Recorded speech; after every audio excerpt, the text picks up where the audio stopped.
Hi, I'm Marisol. At my own wedding, in front of nearly 500 people, the man I just married turned to my father, my war hero father, and said, "She only pities you, old man. Those medals? Fake." The whole room laughed politely. And I stood there, frozen, humiliated. But when my father-in-law crossed the room and bowed to my dad, that's when everything changed. Before we dive in, tell me, what time are you listening to this, and where are you right now? Drop it in the comments. I want to know who's with me, because this story, it doesn't end the way you think. I used to think that if a day began with sunlight spilling through the window and the smell of fresh roses, then it had to be a good one. That morning, the air in my bridal suite was thick with perfume and hairspray, the soft hum of blow dryers blending with the nervous rhythm of my heart. I sat in front of the mirror, my reflection wrapped in white satin, as two makeup artists brushed foundation across my cheeks like they were painting porcelain instead of skin. Behind me, my soon-to-be mother-in-law, Celeste Cade, stood with her arms crossed. Her pearls gleamed in the light like tiny reminders of everything I wasn't born into. She gave quiet orders in that clipped, polite way wealthy women use when they're pretending not to be cruel. "A little less shimmer," she said. "We don't want her looking theatrical." My father, Henry, sat in the corner on a folding chair. His cane rested against his leg, his hands folded neatly. He wasn't part of the noise. He was just there, calm and solid, as if his presence alone could keep me from falling apart. When I looked at him in the mirror, I caught the light reflecting off the metal pinned to his suit jacket. That small piece of bronze had seen more real battles than this room ever would. For a moment, pride welled up in my chest, then shame followed it, quick and sharp. Damon's parents had insisted on a modern ceremony. They'd called it simpler, but I knew what they really meant. Less of my world showing. I smiled into the mirror, the way brides are supposed to. "Everything's perfect," I said. But my voice didn't sound like mine. I told myself love was supposed to heal families. Maybe that was my first mistake. The photographer came in, snapping pictures like the day was already history. Damon appeared a few minutes later, looking sharp in his tailored suit, that easy charm radiating off him like cologne. "You look incredible," he said, kissing my cheek, but not my lips. Celeste didn't like public displays. He took my hand, looked at me with a kind of polished affection, and then noticed something on the table. The printed wedding invitations, stacked neatly, waiting for the press photos. "Hey," I said softly, pointing to one. "They forgot my last name." He glanced at it, shrugged. "Must have been a printing issue. We can fix it later." It said, Damon Cade Marisol. And then nothing. No Faye. My father's name erased like it was a typo. My chest tightened. I wanted to push it, to ask, how does a mistake like that happen? But his tone made it clear. This was one of those things not worth making a scene about. Henry noticed. He didn't say a word. He just adjusted his tie and smiled. "It's your day, honey," he said, like that made it easier. I smiled back, but the corners of my mouth felt heavy. When I was a little girl, my father used to stand at every school event, leaning on his cane, clapping louder than anyone else, even when people whispered about his limp, even when I tried to pretend I didn't hear. Now I couldn't even make sure his name appeared next to mine. The thought sat in my throat like a stone. If I say something now, I thought, I'll ruin everything. If I stay quiet, I'll betray him. The makeup artist asked me to look up. I blinked away the moisture forming under my lashes. Later, just before I was supposed to walk down the aisle, my father stood beside me in the quiet hallway outside the ceremony room. The doors were closed, but I could hear the music starting, the sound of expensive happiness. He pulled a folded handkerchief from his pocket and placed it in my palm. White linen, the corners embroidered with his initials, HF, the stitching slightly frayed. "For luck," he said. It smelled faintly of soap and the cologne he always used, something clean and old-fashioned. I pressed it to my heart for a moment. I didn't know then that I'd carry it much longer than the bouquet I was holding. When the doors opened, I stepped forward. The crowd turned, cameras lifted, and the heat of all those eyes burned against my skin. I smiled, because that's what you do when 460 guests are waiting to see happiness performed. I glanced at Damon waiting at the altar, confident, flawless, every inch of him belonging to the stage we'd built. His mother's smile was proud, her hand clutching her husband's arm like a prize. Mine, my father, sat in the front row, straight-backed, his cane resting beside him. His eyes glistened, and the light from the chandelier hit his metal just so. For a heartbeat, it sparkled like it was alive. But when I looked at Damon's parents, I saw it, the discomfort. That subtle grimace people wear when something imperfect touches their world. To them, that medal wasn't honor. It was a reminder of a class they didn't belong to. The ceremony began. The officiant's voice sounded far away. My fingers trembled, not from nerves, but from the quiet understanding that I didn't belong here, not really. And then, as I walked down the aisle, I heard it, a whisper. Damon's mother, leaning toward one of her friends. "She's sweet," she said, "but not our kind." It was barely a breath, but I heard every word. I forced my smile wider for the cameras, the same practiced smile I'd been wearing for months. The music swelled. I looked at Damon and thought, maybe once we're married, it'll feel different. But somewhere deep down, I already knew the truth. When the band started playing, I thought the worst part of the day was over. I had no idea it hadn't even begun. The music from the ceremony blurred into another sound, the echo of that dinner 2 nights before. The memory unfolded so vividly, it almost interrupted the vows. I wasn't standing in front of an altar anymore. I was back in that cavernous dining room in Damon's parents' estate, where the chandeliers dangled like diamonds above a table set for 30. A pianist played something soft and forgettable in the background. I remembered feeling proud walking in, my hand tucked around my father's arm, watching him straighten his tie, trying not to show how nervous he was. He'd brought a folded piece of paper with him. I had helped him revise the speech 3 times. He'd practiced it alone in his bedroom for weeks, timing each pause, rehearsing every word like it was a second chance to tell me what he couldn't always say out loud. That speech meant something to him. It meant everything. I remember smoothing my dress and whispering, "You'll do great, Dad." He smiled and said, "I only need to make you proud." Dinner began. The wine flowed. The laughter felt scripted, and then Damon stood to toast. "Here's to my beautiful bride-to-be," he said, raising his glass, "and to her father, who probably has more medals than I have patience." Everyone laughed. It was a joke, technically, but not to me. I glanced at my dad. He chuckled politely, always the gentleman. I felt my face flush, not just from the heat, but from the way everyone looked at him, like he was a sweet little relic we were all supposed to tolerate. Then I saw Damon lean toward the wedding coordinator. "Let's skip Mr. Fay's speech," he said, just loud enough for me to hear. "He gets nervous in front of crowds. Better not put him on the spot." My stomach dropped. I turned to look at my dad. He was still smiling, still holding that folded paper. But then the coordinator tapped his shoulder and said quietly, "We're moving along to dessert now." His smile faded just slightly.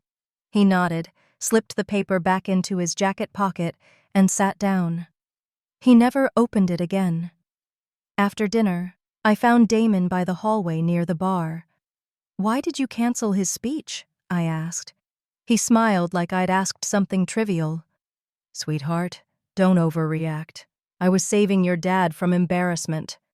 I stared at him. He practiced for weeks. "Exactly," he said. "People who overprepare usually crash when the spotlight hits. Trust me, he'd have stumbled through it, and everyone would have just felt sorry for him." I didn't respond. I just walked away. Later, I found my father outside by the koi pond. The evening air was warm and heavy, the water lit by garden lights that flickered against the surface. He stood with his hands in his pockets, his reflection rippling with the fish. I joined him quietly. After a moment, he said, "You've chosen a man who knows how to lead. That's good." His voice didn't waver until the word led. That's where it cracked.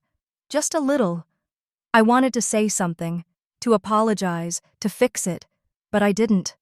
I just stood beside him, pretending we were both okay. I told myself I was protecting him, but deep down, I knew I was just protecting myself from what that night really meant. The rest of the evening blurred like a dream I wanted to wake up from. I remember watching Damon's mother guide her friends through the house like it was a museum of taste. As guests drifted out, I overheard her say to a relative, "At least he didn't bring that medal again. It makes people uncomfortable." My breath hitched. I turned toward the living room mantel, where I'd suggested we place it just days before. It wasn't there. Damon had pulled me aside the night before and said, "Let's keep the focus on us. The wedding isn't about old war stories." I didn't argue. I told my dad it got lost in the packing. That night, I sat on the edge of the guest bed, staring at nothing. Damon lay beside me, snoring softly, while I held my father's folded speech in my hands. I didn't read it. I just held it, the paper warm from my fingers, the ink probably starting to smudge. Back in the present, at the altar, I blinked as the priest continued speaking. The room had shifted slightly. Nothing looked wrong, but everything felt off. The music was still playing. The flowers still bloomed perfectly. But inside, something was cracking. "I thought I had buried that night with the rest of my doubts," I whispered inside my mind. But shame has a way of waiting, like a seed planted in silence. I looked at Damon. He took my hand and squeezed it gently, smiling like the world had just lined up for him. And in that moment, I realized something. I wasn't trembling because I was in love. I was trembling because I was afraid of what I already knew but didn't want to face. By the time the sun filtered through the gauzy curtains of the bridal suite, it was too late to call anything off without becoming the villain in my own fairy tale. I opened my eyes slowly. My heart wasn't racing, but it wasn't calm either. It just thudded.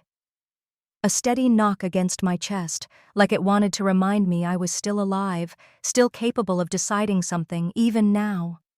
The room smelled like roses and hairspray. Stylists whispered in the corner, clicking curling irons and fluffing layers of tulle that looked nothing like me. My makeup was already half done before I even sat up. They moved around me like I was a mannequin instead of a bride. I stared at the mirror in front of me and watched my reflection blink back like a stranger. The dress fit perfectly. The earrings matched the lace, but the smile was borrowed, like everything else today. Then, without knocking, Damon walked in. Every stylist froze. I turned sharply. "You're not supposed to be here," I said, half joking, half hoping he'd turn around. He smiled like rules were suggestions for other people. "I just wanted to see you," he said, walking toward me. "You look stunning." I stayed seated, hands folded tight in my lap. "Thank you," I murmured. He glanced at the bouquet, then the makeup station, then back at me like he was inspecting a product before the store opened. "Can we talk for a second?" he asked, his tone light but expectant.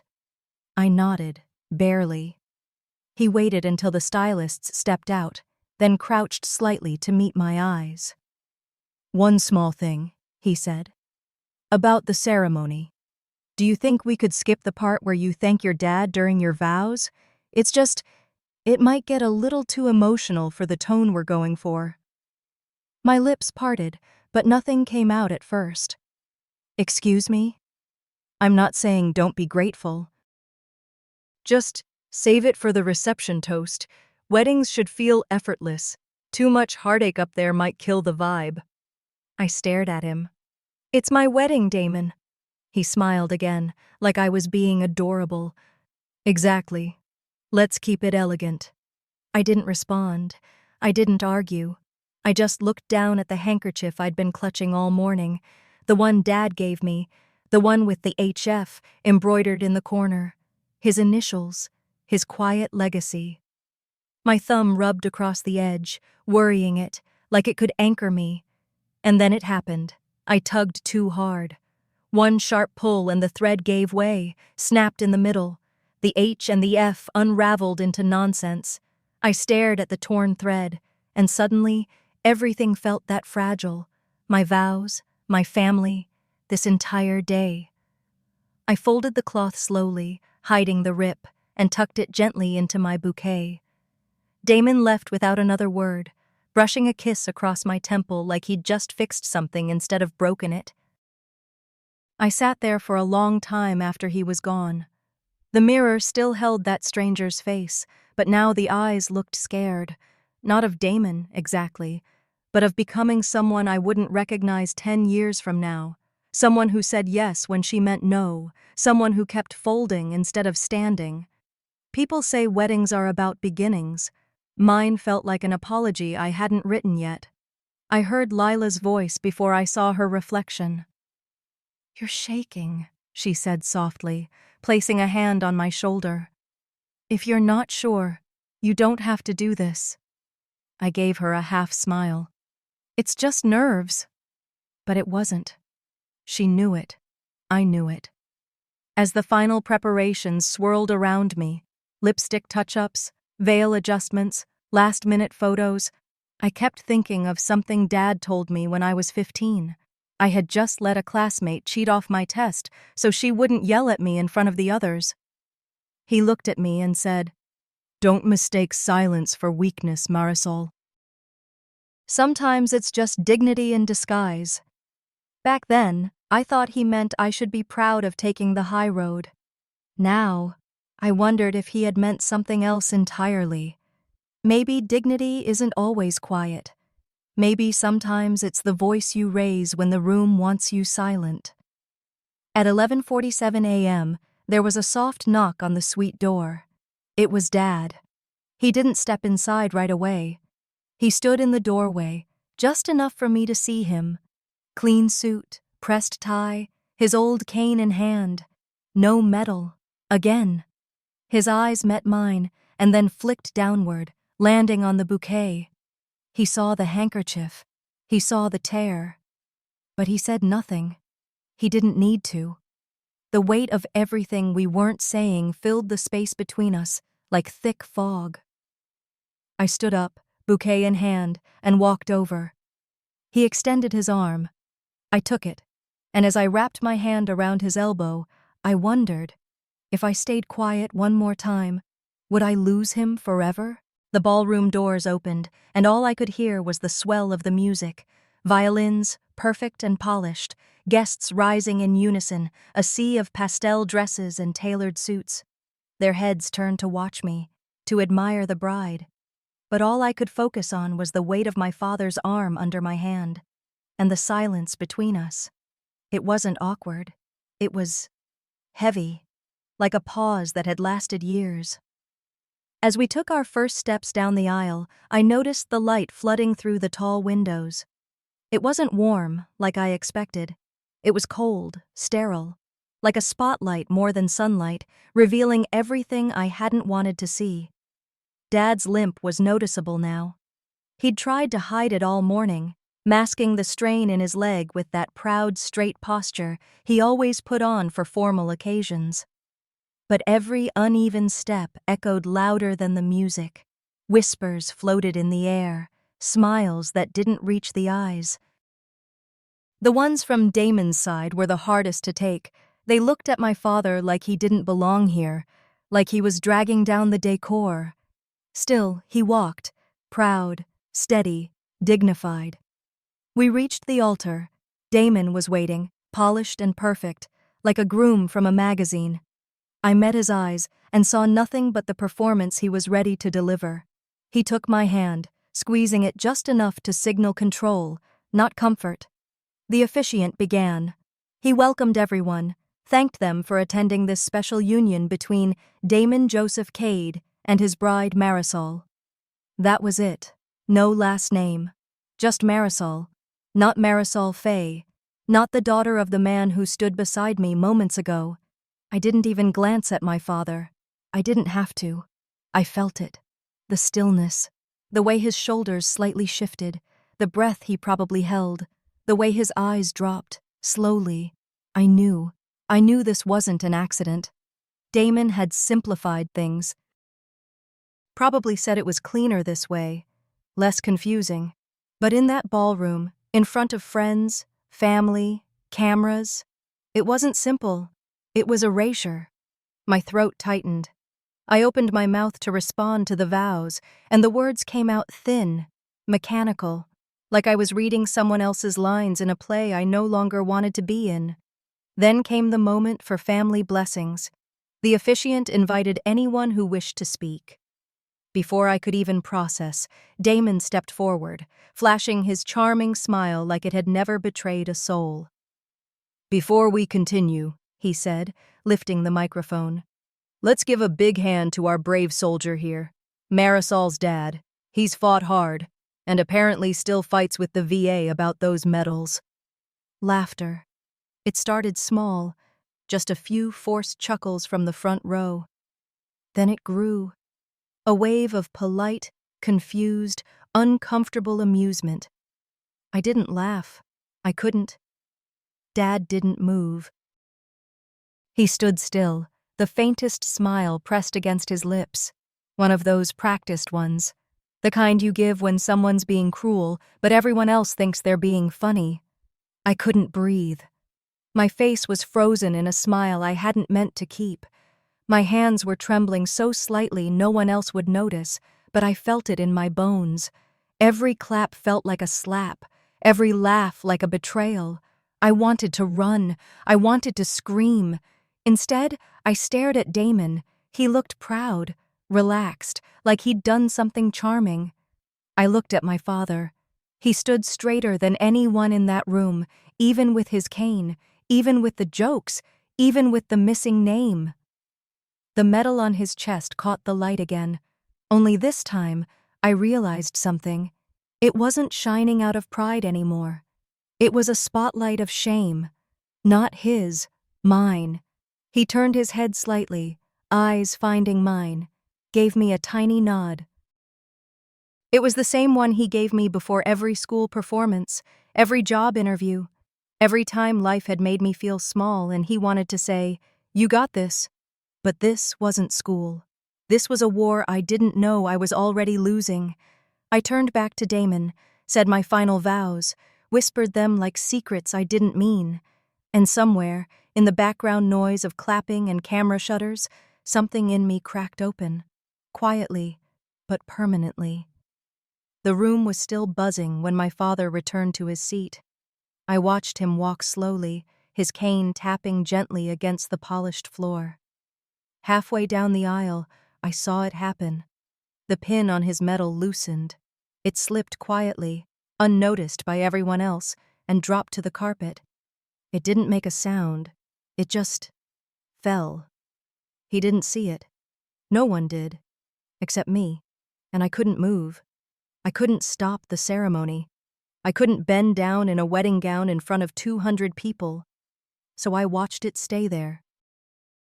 This little badge of honor, forgotten on a floor that cost more than my dad's monthly pension. The music returned, the crowd clapped again, but this time, the applause didn't feel like celebration. It felt like punctuation, like a final period at the end of a sentence I never wrote. And when it finally ended, I understood something I hadn't before. They weren't clapping for love. They were clapping because it was over, because people like that don't applaud your courage. They applaud the performance. The clapping fades into background noise as guests begin conversing again, shifting from one smile to another, but inside me, the silence roars. I thought the worst was behind us, but humiliation doesn't end when the music stops. It lingers in every glance that pretends not to see you. By 6 p.m., the ballroom was awash in golden light. The windows flung open to let the dusk air drift in. Servers glided between tables, offering champagne flutes that caught the glow like liquid gold. At the head table, Henry sat beside me, mouth set in a polite line, his fingers trembling as he sliced his food. I watched him, guilt pressing down on my chest so heavily I thought I might buckle. I stole glances around the room. People were laughing, leaning forward, clinking glasses, all acting as though nothing had shifted. But I felt the shift. The change, subtle but present, that tension had moved from the ceremony and seeped into every heartbeat of the reception. Then the master of ceremonies, with a bright voice, called the room to attention. "Ladies and gentlemen," he said, "a few words from the groom." My heart pinched. My father was supposed to speak tonight. I dared to hope he would be given the stage he deserved. Damon rose, the picture of ease. He cleared his throat theatrically. I held my breath. "I was going to let my father-in-law speak," he began, grinning broadly, "but I didn't want him to outshine me with his war stories." Laughter erupted, the same pattern repeating. Warm, polite, masked cruelty. Henry raised his glass with the grace of a man whose decorum had been drilled for decades. Then he said in a soft but firm voice, "Then I'll drink to your courage, son. It takes real bravery to silence another man." Expectations shifted. A few gasps traveled across the hall. Damon's smile tightened. The room paused. EM pivoted from embarrassment to quiet defiance. I wanted to speak. I wanted to shout, "Don't you dare!" But my voice failed me. Moments later, I approached the DJ booth. My chest tightened. I had prepared a surprise tribute video for him. Pictures of Dad in uniform, moments of our family, ending with me saying, "You're my hero." I touched my phone. The DJ looked hesitant. I waited. But Damon intercepted. "Actually," he said, voice light, "we've cut that part. Instead, we'll play a montage from our honeymoon shoot. Thought the audience would enjoy something more romantic." The screen lit up. The crowd clapped. My mouth went dry. My legs felt heavy. On screen flashed images, Damon and me, kissing by the ocean, laughing against sunlight, wrapped in bliss. The tribute to Dad never appeared. I froze. Henry did nothing, didn't speak, didn't move. But Lila, my bridesmaid, stared like she'd seen a betrayal. My skin prickled. The world twisted. The projected images erased my father in front of everyone. I heard someone whisper, "How cruel." But mostly, there was the polite applause that followed obliviousness. I remained seated. I didn't flinch. Inside, something was tearing open. People think humiliation is loud, I told myself. But it's not. It sits beside you, smiling, holding your hand while the world applauds. My eyes stung. I saw Henry rise from his chair, shoulders straightening, walking toward the patio doors. The music, the chatter, they dimmed in my ears. My pulse hammered. The internal tempo changed. The tension coiled tighter. I stood, heart storming. I walked past chairs, past plates untouched, past startled faces. Damon turned. "Don't make a scene," he said, his tone cool but trembling. I turned back hard, voice steady. "You already did." With that, I followed my father into the twilight corridor toward the patio. Outside, under evening's hush, he stood, metal absent, holding a paper napkin. The sky overhead dimmed from gold to gunmetal. He looked at me. "You don't owe anyone your silence, Marisol," he said, voice rough. "Sometimes, dignity means standing alone." Tears burned in my throat, but I held them. What formed behind them was steadiness, strength I hadn't felt before. I went back inside. The band was playing our song. It should have meant something special, but it didn't. The woman in the white dress watching the dance floor with haunted eyes, that was someone I barely recognized now. I went back inside. The band was still playing our song. It floated through the air like perfume that had gone sour, sweet but clinging to something rotten. Everyone was smiling, laughing, dancing under the chandeliers. I stood near the back of the room, watching the woman in the white dress they all celebrated. She smiled, nodded, raised her glass, but I didn't know her. What I did recognize was the fire in her eyes. The air inside was thick, heavy with champagne and chatter. So I slipped out the side doors, stepping into the cool night. The sound of music dulled behind me as the doors closed. Outside, the garden was bathed in amber light from the fountain, calm, constant, unbothered. The water shimmered like glass, breaking only when the wind rippled through it. I walked to the edge, staring down. My reflection wavered, half light, half shadow, half bride, half stranger. For the first time that night, I was alone. And in that stillness, I began to think clearly. A minute later, I heard the familiar rhythm of my father's cane tapping across the stone path. He didn't say my name, just stood beside me, eyes on the water. We were quiet for a long time. Finally, he said, "He thinks you won't fight back." I didn't look at him. "He's right," I whispered. "I don't want to make a scene." Dad chuckled softly, not out of amusement, but understanding. "Then don't make one," he said. "Make a statement." I turned to him, confused. He reached into his jacket and pulled out his phone, unlocking it slowly, like it weighed 100 pounds. "You should hear something," he said. He played a message, an old voicemail. The voice on the recording was Damon's, calm, casual, cruel. "She pities him. It's pathetic. You should have seen the way she defended that old man, like she's still 12. The sound of my husband mocking my father hit harder than anything else had that day. I felt something shift inside me, like a quiet click, the kind that locks a door forever. Dad said, "He sent it to my number by mistake." I could barely breathe. "Why didn't you tell me?" "I wanted you to see who he really was," he said simply. "And now you do." I stared at the fountain again, watching my reflection tremble. The bride staring back wasn't broken. She was awakening. I took the phone, replayed the message once more, each word slicing cleaner than the last. Then I copied it to my own. I opened my notes app, typed only one sentence, and attached the recording. For when the world needs to hear the truth. I didn't know what I'd do with it yet, but I knew I would. Not for revenge, for clarity.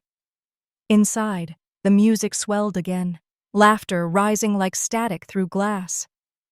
I looked through the window and saw Damon surrounded by his friends, his hand on someone's shoulder, grinning like a man who believed he was untouchable. "Let him have tonight," I said softly. My father nodded, understanding. When he left to return to the hotel, I stayed behind. The air smelled faintly of jasmine and burnt candles. I walked along the edge of the garden toward the parking lot, where Lila stood by the valet stand, arms crossed. She'd been waiting. "You okay?" she asked. "No," I said honestly. "But I will be." She looked toward the ballroom. "You don't have to stay with him." I shook my head. "Not yet. If I leave now, he wins the story. I want the truth to speak, not me." Lila didn't ask more. She just nodded, like she knew she was witnessing something that had no turning back. I pulled out my phone again, started typing. Dates, names, details, every slight, every manipulation, every witness, not to destroy him, to understand him, to remember that the truth existed somewhere beneath the performance. When I finished, I walked back to the fountain one last time. I took off one of my gloves and tied my father's handkerchief, the torn one, around it. And the initials HF still split, threadbare. I dropped the glove into the water and watched it float, the silk catching the light as it drifted away. "You were right, Dad," I murmured. "Silence isn't weakness, it's preparation." The water rippled softly, as if agreeing. I stood there until the glove sank from sight. Then I took a deep breath, squared my shoulders, and walked back inside. The band was still playing. Damon was still laughing. The room hadn't changed, but I had. And for the first time all night, when I smiled, it wasn't for them. It was for what they didn't know was coming. They thought the night was over, but for me, it had just begun. By dawn, the sky over Dallas turned a pale, honey-colored gold. The city was quiet, except for the faint hum of traffic waking up beyond the hotel windows. Damon was still asleep beside me, his breathing deep and even, his arms stretched across the bed like he owned the space, and me. I lay there, staring at the ceiling, my mind sharper than it had been in months. The exhaustion had burned away, leaving something clean, precise. I turned to his nightstand. His phone was unlocked, careless, like a man who never feared consequence. I picked it up and scrolled, calm and deliberate. I found the thread, the one with his friend, where he joked that my father's limp was good for sympathy points. I saved the screenshots, the timestamps, the audio attachments. Then I set the phone back exactly where it was and slipped out of bed. By the time Damon stirred, I was already dressed. Not in white or cream or the pastel silk he loved. I wore black, simple, elegant, final. When he looked at me, still groggy, he frowned. "You're wearing that to brunch?" "Yes," I said. "It's a new day." He didn't get it. He never did. At the hotel terrace, brunch was in full swing. Laughter rose above the sound of clinking silverware. Guests sipped mimosas under umbrellas, faces flushed with gossip and sunshine. I took my seat beside Damon, calm, steady, and invisible in plain sight. He raised his glass with his signature charm, the same smile that used to fool me. "A toast," he announced, his voice rich and commanding. "To love, family, and forgiveness." The guests clapped lightly, their smiles polite. Then he turned toward my father, who sat quietly across the table. "Henry," Damon said, with a tone that dripped with feigned sincerity, "I may have gone too far with my jokes last night. You know how nerves can be." Laughter again. Laughter that didn't belong to anyone kind. Dad nodded slightly, keeping his dignity. I stared into my coffee, the reflection on its surface trembling with every vibration of suppressed rage around me. But I didn't feel powerless anymore. I felt like someone taking notes during an earthquake. Every false word was another piece of evidence. And then it happened. One of Damon's friends, a man too drunk, too stupid, too smug, grinned and said loudly, "Man, that voicemail was brutal. Didn't think your father-in-law would actually hear it." The table froze. Forks stopped mid-air. The sound of the fountain beyond the terrace faded into a hush. Dad looked up, slow, measured. I didn't say a word. I didn't need to. I just placed my phone on the table, screen lit. The voicemail app open. The name Damon glowing above the play button. The friend's face drained of color. Damon's jaw locked. He grabbed the phone, voice low and sharp. "Where did you get this?" I looked at him, calm. "From you." A ripple passed through the table. Gasps, shifting eyes, half-whispered disbelief. Damon tried to laugh, but it came out dry. "Someone edited that," he said quickly. "You know how things get twisted." But his father's face changed, no longer amused, no longer proud. He leaned back in his chair, eyes hard and assessing, the kind of silence that could dismantle a man more than any argument. Guests exchanged looks, quiet judgment, awkward sympathy. The social tide was turning. My father set his napkin down carefully. "Son," he said evenly, "medals don't make a man, but integrity does." No one spoke after that. The silence was surgical. I didn't gloat. I didn't even smile. I just stood up, smoothing my black dress. "Thank you, everyone, for being here," I said softly. "I think we've had enough celebration for one weekend." Damon tried to grab my wrist, but I stepped aside. "Marisol," I turned to him. "You'll want to get ahead of this before someone else does." And I walked away. Outside the terrace, the sun was blinding. A journalist from a local magazine, the one covering Dallas's wedding of the year, was waiting near the entrance. She looked up from her tablet, smiling politely. "Everything all right, Mrs. Cade?" I paused, meeting her eyes. "Not yet," I said. "But it will be." The glass doors reflected my image back at me. No veil, no fragility, no fracture. Just steadiness, the kind that comes from surviving a storm and realizing you're still standing. I felt my phone buzz in my hand. A new message.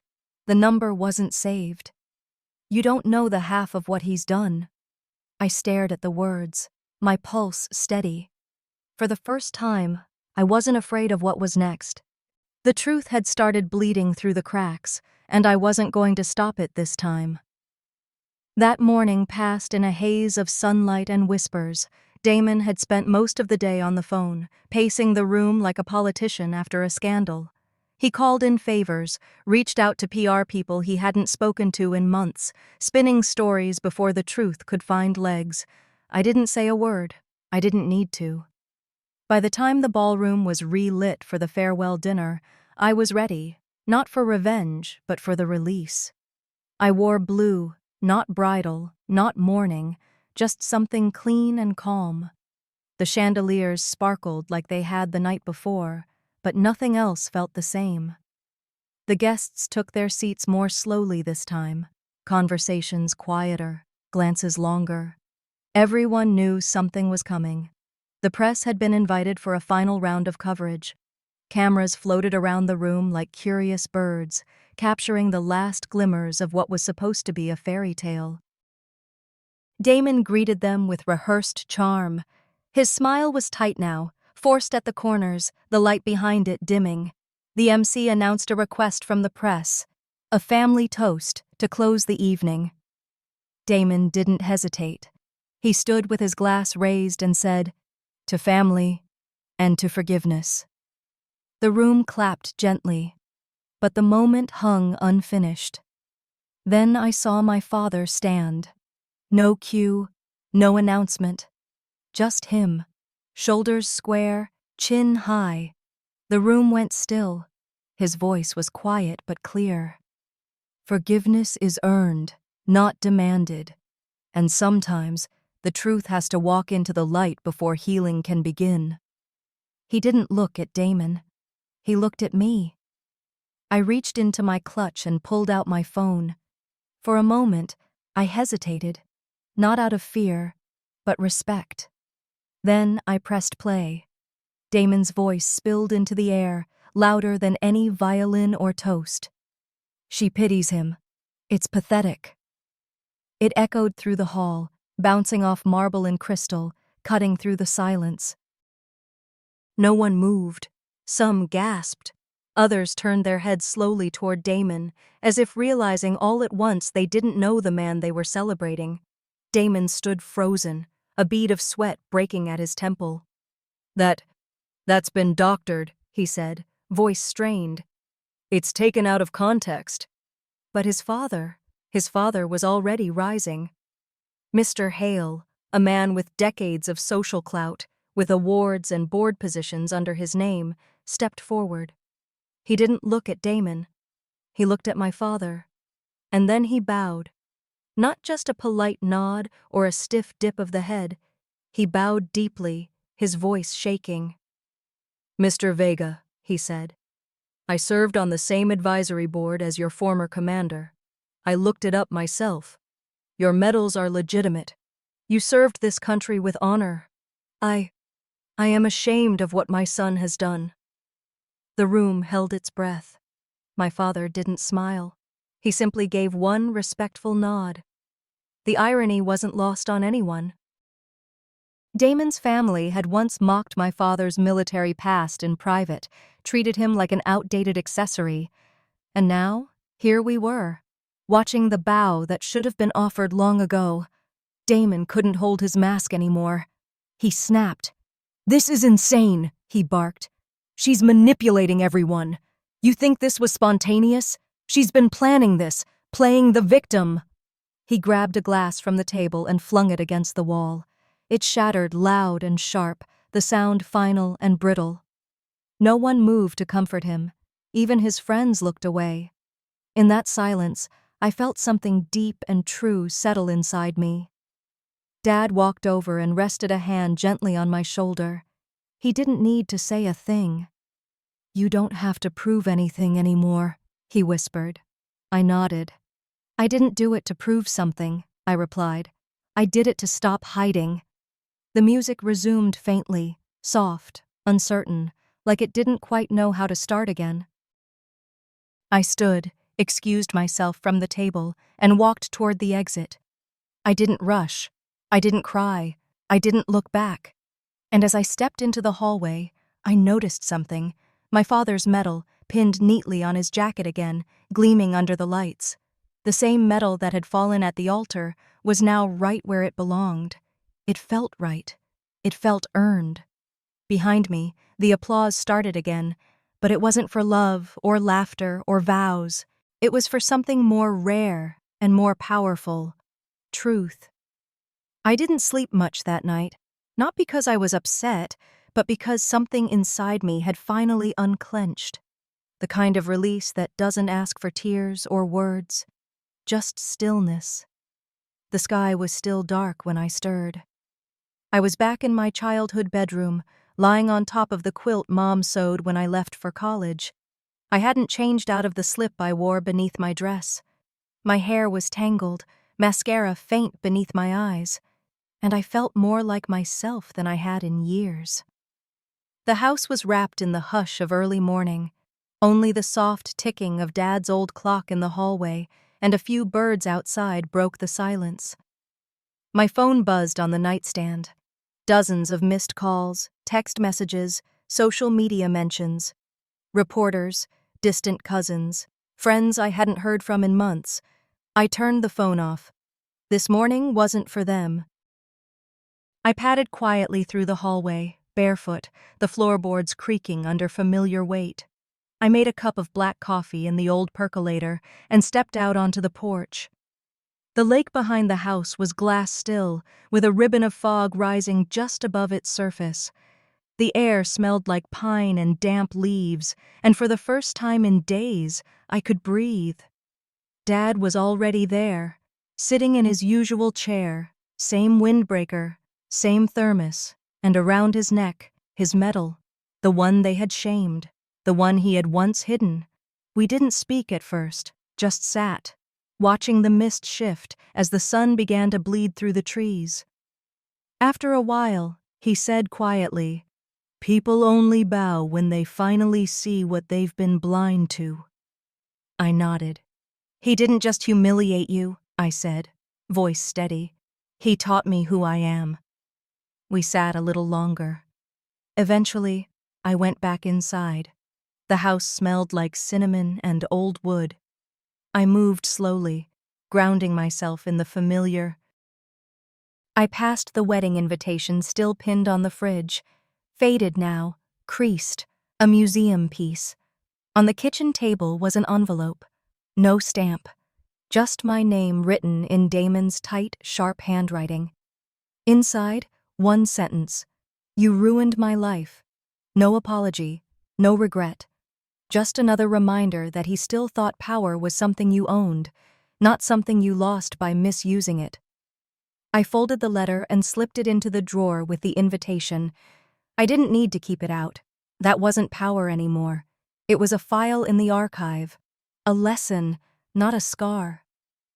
Then I noticed it, on the kitchen counter, next to the window. Dad's spare medal, the one that had fallen at the altar. A small yellow sticky note was taped to it. In his handwriting, "Keep this. You carried my dignity when I couldn't." I didn't cry, not in the dramatic, shoulder-shaking way, but my breath hitched, and I smiled, touching the medal, feeling its weight. It wasn't heavy anymore. It was earned. I poured another cup of coffee and walked back to my room. The sky outside was clearer now, sun filtering in soft through the trees. I opened my laptop and created a new document. The title came instinctively, "The Story I Wasn't Supposed to Tell." And then I started writing. No bullet points, no plan, just truth, as I had lived it. The wedding, the cracks, the things people clapped for, the things they stayed silent about, the things I stayed silent about, until now. Somewhere between paragraphs, I heard the porch door creak again. Dad leaned in the doorway. "What are you writing?" he asked, sipping his thermos. "Everything he tried to erase," I said. He nodded, eyes kind. "Then make it beautiful." And he meant it. I looked back down at the screen. My fingers hovered over the keys for a second longer, and then I kept going. Outside, the wind stirred the surface of the lake. The metal on my desk caught a strip of morning light, casting a warm glint on the wall beside me. And for the first time, it didn't remind me of war. It reminded me of survival.